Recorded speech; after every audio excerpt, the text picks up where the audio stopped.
예스 탑. 예스 탑. 최영대 뉴스 정면 승부.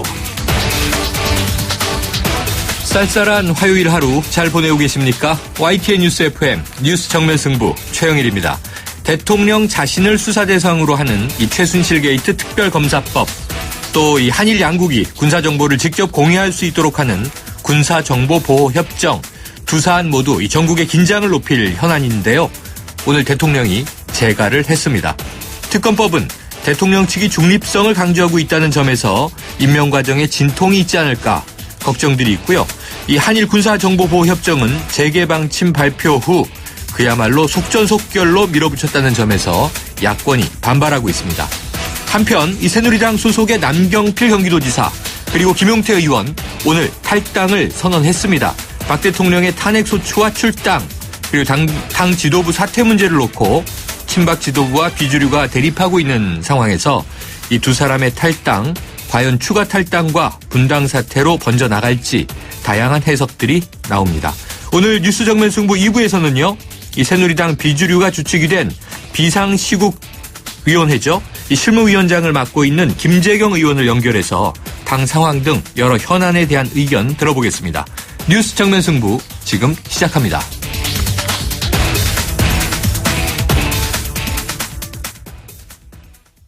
네, 먼저 오늘 하루 있었던 뉴스를 정리해봅니다. 오늘의 시사뉴스 브리핑. 자, 새누리당 와해가 가시화되고 있습니다. 이 박근혜 대통령 탄핵을 위한 야3당의 발걸음도 빨라지고 있는데요. YTN 정치안보 전문기자인 김주환 박사 이 자리에 나와 계십니다.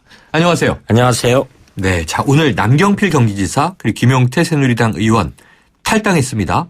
두 사람이 밝힌 탈당의 이유는 무엇이었나요? 남경필 경기도지사는 5선 관록의 의원이죠. 그리고 네. 김용태 의원 같은 경우도 3선. 일단 남경필 지사의 이야기를 보면요. 네. 헌법의 가치를 파괴하고 실정법을 위반해가며 사익을 탐하는 대통령은 국민으로부터 최고의 권위를 위임받을 자격이 없다. 그러니까 국민은 대통령에게 위임한 권한을 되찾아올 수밖에 없다. 이런 변을 했고요. 네. 그리고 지금 이정현 대표 체제에 대해서는 올바른 정당은 국민과 공익을 앞세우며 시대의 가치를 발견하는 것이다. 그런데 지금 특정 세력의 사익을 위해 존재하는 순간 그 정당의 존재는 사라질 것이다. 이렇게 얘기를 했고 네. 김용태 의원도 헌법과 법치를 최고의 가치로 삼는 정당이 필요하다. 우리 아이들에게 부끄럽지 않는 나라를 물려주는데 온 힘을 쏟아야 된다. 이른바 오늘 두 사람의 얘기를 한마디로 요절하면은 도덕 정치를 이야기했다라고 볼 수가 있는 거죠. 네. 도덕 정치. 자, 대통령에 대해서도 날선 비판, 또 이 당에 대해서도 그랬는데요. 자, 오늘 이 두 사람 탈당이 과연 선도 탈당으로 앞으로 또 이 줄 탈당이 있을까, 없을까, 분당될까 여러 가지 이제 해석들이 나오고 있는데요. 어쨌든 새누리당 내 특히 비박계 의원들을 중심으로 지금 고민이 많겠군요. 이번 사태 말고 항상 정치의 현안들이 보면 정치인들이 움직임은 하나가 있습니다. 네. 좀 청취자들 좀 실망스러운 얘기일 수 있는데 네. 현장에 한 10년 있어본 경우만 일단 자기가 다음에 어떻게 결정이 날까 이걸 제우선의 가치를 두고 움직입니다. 물론 분당, 새로운 정당, 정치 세력의 이 출현 이런 것 이야기하는 분들도 많지 하지만 여의도 정치라는 것이 상황이 녹록치가 않습니다. 그 우선 가장 비근한 예는 새로운 정당을 만들려면 쉽게 말해서 돈이 들어갑니다. 기본 어떤 지구당 숫자 자금. 이런 부분. 네. 이런 부분에 사실은 국회의원들이 말을 안 하지만요. 사실 현실적인 고민이 있고 두 번째는 지지율 하락이죠. 오늘 이번 같은 경우는 이제 PK 지역 새누리당 지지율이 더불어민주당 절반밖에 안 된다라고 하지 않습니까? 네. 그런데 쉽게 말해서 새누리당 의원으로서 지금 비박계 친박 나눠져 있지만 과연 여당 의원 자격으로서 기명투표인 탄핵 소추안 표결에 참석할 수 있겠느냐. 네. 이런 현실적 고민들도 하는 것 같고요. 그리고 또 하나 현행 국회법 33조를 보면은 원내교섭단체가 20명 있으면 원내교섭단체를 할 수 있습니다. 그러니까 이론적으로는 새누리당 내에서도 비박계 20명이면 2개의 원내교섭단체를 만들 수 있어요. 그러니까 우리가 쉽게 설명하면 노동법의 복수노조 형태로 할 수가 있습니다. 그러니까 지금 그래서 과금은 이런 비박계들이 탈당을 해서 어떤 원내교섭단체를 무소속 구락부 형식의 원내교섭단체를 만들 수 있고요. 그런데 지금 오늘 하는 이야기들을 보면은 새누리당 비박계에서도 이른바 구심점이 되는 사람들이 별로 없는 것 같아요. 네. 그런데 남경 필지사 김용태 의원 같은 경우도 본인들이 그 앞장서서 해보겠다라고 하는데 과연 얼마나 많은 사람들이 선도 탈당을 할까? 저는 좀 다소 회의적이라고 봅니다. 회의적이다. 뭐 이전에 야권이 분열될 때 이 국민의당 만들어지기 전에요. 안철수 의원이 먼저 탈당하고 그리고 나갔는데 이 원내교섭단체가 되느냐 마느냐 수작하고 네. 하다가 총선으로 바로 돌입을 했는데 이 선거도 없는 상황이라서 이 말씀하신 대로 회의적으로 보는 분들도 있더군요. 자, 일각에서는요. 이 여당 내 소장파 의원들이 오히려 촛불 민심을 제대로 이행하지 못하고 있다. 이런 지적도 나와요. 이 역시 청취자 여러분들께서 좀 화가 날 만한 네. 이야기를 전해드릴 수밖에 없는데 지금 새누리당 초선 의원들이 46명, 재선이 37명입니다. 그런데 가장 어떤 당에 쓴소리를 해야 될 인사들이 오히려 역설적으로 가장 움츠려 있는 상황이죠. 네. 지금 과연 이른바 김대중 정부 시절에 지금의 정동영 의원, 천정배 의원들이 이른바 당의 정풍운동이라는 걸 했었습니다. 네, 노선 투쟁이죠. 네. 이런 형상들이 쓰는데 역설적으로 지금 새누리당 내에는 이런 목소리들이 하나도 없어요. 그런데 이 사람들 개개인의 성향을 보면 사실은 친박계로 분류할 수 있는 이런 분들이죠. 그러다 보니까 그런데 본인들이 모습을 드러내고 이정현 체제를 돕겠다? 이것도 아니고 그러니까 쉽게 지금 보면은 숨어 있는 형국이 굉장히 많습니다. 성명산화되지 못하고 물론 네. 오늘도 뭐 두어 차례 만났다라고 합니다만은 어떤 단일성의 목소리들이 하나로 안 나오죠. 그런데 내일 또 만나겠다라고 하는데 좀 두고 봐야 될 것 같습니다. 어떤 결과가 나올지는. 아니 지금 말씀하신 요 지적 그러다 보니까 오늘도요. 뭐 최순실 공천이다 아무개가 아니다. 네. 화내고 지금 뭐 내부에서 좀 자중질환이 점점 커지는데 자 어찌됐든지 간에 이 정치권은 본격적으로 박근혜 대통령 탄핵 정국으로 접어들었습니다. 이 탄핵안 의결 정족수 국회의원 200명 확보가 우선 관건인데요. 첫 번째 고비죠. 확보 가능하다고 보세요? 일단 그 전에 탄핵 소추안을 발의를 하려면은 제적의원 과반, 지금 국회의원 정수가 국회의장을 포함해서 300명이죠. 네. 그러니까 151명이 쉽게 말해서 서명을 해야 됩니다. 네, 누군가 대표 발의를 하더라도. 그렇죠. 네. 그런데 지금 야3당 숫자를 좀 보면요. 민주당 121명, 국민의당 38명, 정의당 6명, 무소속 6명. 이거 합치면은 171명입니다. 네.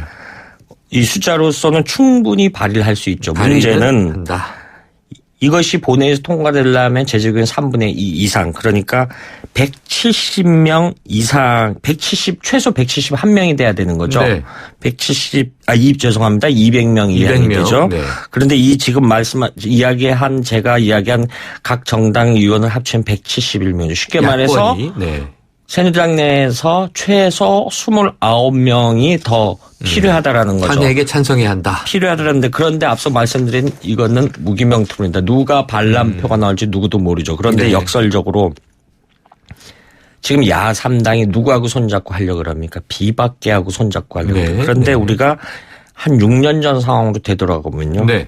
당시 세종시 수정안 국회에서 부결시킨 적이 있습니다. 물론 지금 야권의 당시 그 전신 인사들이 주도를 했는데 그때 누구하고 손잡았냐면은 이른바 이번에 그 일종의 친박계들하고 당시 손잡았어요. 이건 굉장히 한국 정치사의 아이러니가 아닐 수 없죠. 네, 그러네요. 그러니까 이런 부분에 이야기를 하다 보니까 사실 오늘 우상호 원내대표가 아침에 탄핵 정족수가 확보되면 지체 없이 탄핵 소추안을 발의하겠다. 내일이라도 발의한다. 용감하게 이야기를 했는데 제가 볼 때는 자신이 없는 것 같아요. 사실. 오히려 역설적으로 정말 뭐 점점 여러 가지 여권, 야권 다 민심하고는 거리들이 있는데요. 그렇죠. 이것이 87년 상황에도 사실은 그랬습니다. 처음에 광장의 정치를 했는데 개헌을 하겠다라고 하니까 그거는 이른바 광장의 민심은 열외로 치고 이른바 전문가 그룹이라고 모여서 한 사람들이 이 지금 국회의원들이 당시에도 마찬가지면 했습니다. 그런데 80주년 헌법 체지가 결국은 거의 30여 년이 지난 다음에 굉장히 많은 문제점을 드러냈지 않습니까? 지금 상황 역시 굉장히 좀 지혜롭게 해야 되는데 결국은 여야를 이렇게 조망을 해보면요. 가장 큰 건 나를 버리는 것이 아니라 나의 그 어떤 정치적 이득이 무엇이냐를 먼저 취해놓고 모든 걸 하는 것이 눈에 보인다라는 거죠. 눈에까지 보이니 말이죠. 이 국민들만 바라보겠다, 국민들만 받들겠다 이렇게 말은 합니다만 답답한데요. 2단계가 또 있죠. 네. 만약 200명이 찬성을 해서 탄핵안이 가결됐다. 그럼 이제 대통령은 직무정지에 들어갑니다만 그 다음에 탄핵 절차가 또 있잖아요. 이 야3당 결의한 대로 탄핵은 쉽게 될까요? 일단은 본회의에서 탄핵안이 통과됐다는 가정하에 이 소추 의결을 국회의장이 법사위원장한테 보냅니다. 그러니까 네. 쉽게 말해서 대통령 탄핵 문제는 국회 법사위원장이 검사 역할을 하게 되는 겁니다. 그런데 헌법재판소로 넘어가야죠. 우리가 헌법재판소 9명의 재판관 중에 6인 이상이면 탄핵안이 통과된다라고 많이들 알고 있습니다. 물론 맞습니다. 그 전 단계가죠. 이것이 이 안건을 헌법재판의 공식 안건으로 그러니까 심리라는 용어인데 심리를 하려면 7명의 재판관의 동의가 필요합니다. 이것을 심리 정족수라고 하는데 그런데 문제가 지금 박한철 헌법재판소장이 내년 1월 말에 퇴임입니다. 한 분이 더 있죠. 이정미 재판관 3월 14일에 만료됩니다. 그런데 헌법재판소장은 누가 임명합니까? 대통령이 임명합니다. 그렇죠. 그런데 대통령이 지금 탄핵 대상입니다. 이거 굉장히 복잡하고 아이러니한 상황이 연출될 수 있죠. 그런데 2명의 임기가 사퇴해서 임명이 늦어진다. 그런데 7명에서 해야 되는데 1명이라도 여러 가지 이신상의 이유로 관둔다. 그러면 역설적으로 대통령 탄핵 심판 절차가 늦어지는 거죠. 그러니까 어찌됐든 간에 이 전국 혼란은 굉장히 오래 갈 수 있다라고 이렇게 볼 수 있는 거죠. 장기전에 대비해야 될 것 같습니다. 오늘 말씀 고맙습니다. 감사합니다. 지금까지 YTN 정치안보 전문기자인 김주환 박사였습니다. 임플란트 아플까? 오래 걸릴까? 네오 하세요. 네오 임플란트는 시술받는 사람의 편안함까지 생각하니까 환자를 생각하는 임플란트 네오 임플란트 네오 하세요. 임플란트는 의료기기이므로 치과 전문의와 상담하여 결정하세요. 크리네어 테크. 크리네어 테크 집중기. 주물 작업, 연마 작업, 페인트 작업. 분진가스, 냄새, 연기 작업장 분진. 이 세상에 못 없애는 분진이 어딨어. 크리네어 테크 집중기가 다 잡아줍니다. 예! 크리네어 테크. 크리네어 테크 집중기. 한국GM KMAC 2016 한국산업의 고객 만족도 경차 부문 2년 연속 1위. 미리 만나는 쉐보레 크리스마스. 스파크 구매 시 최대 120만 원 할인 또는 최신형 김치 냉장고를. 대세는 스파크지. 콤보 할부 및 할부원금 500만 원 이상 시 11월 한 달간 홈페이지 참조. Chevrolet, find new roads. 신세경입니다. 세계를 놀라게 한 아웃도어 기술이 대한민국 기술이란 사실 알고 계셨나요? 심장을 기록하는 기술 야크온 P, 체온을 조절하는 기술 야크온 H, 블랙야크의 혁신이 아웃도어의 혁신을 이끌어갑니다. 세상은 문 밖에 있다. 블랙야크. 1부는 여기까지입니다. 2부로 돌아오겠습니다.